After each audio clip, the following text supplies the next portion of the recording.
₹1 पीक विमा योजना बंद करण्याची शिफारस करण्यात आली आहे। बोगस अर्ज आणि गैरव्यवहारांमुळे योजना बंद करण्याची शिफारस कृषी आयुक्तांच्या समितीने सरकारकडे केली आहे। 16,19,00,000 मंजूर अर्जांपैकी 4 लाख अर्ज बोगस निघाले आहेत। हा बीड पॅटर्न ₹1 विमा काढून देण्याचा आला कुठून? त्याचं उगमस्थान काय? त्याचं उगमस्थान भ्रष्टाचारातून आहे।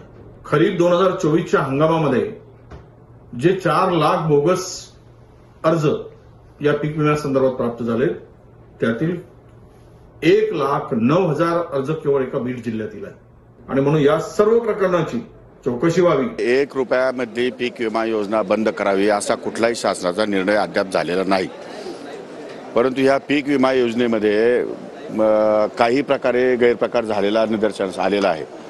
जवळपास 96 CSC केंद्रावरती कारवाई करण्यासाठी आम्ही जिल्हाधिकाऱ्यांना कळवलेलं आहे। त्यांनी बोगस काही 7-12 उतारे काही लोकांचे बाहेरच्या CSC केंद्राने ऑनलाईन असल्यामुळे राज्याबाहेरच्या लोकांनी सुद्धा त्या ठिकाणी अर्ज दाखल केले आहेत शेतकऱ्यांनी।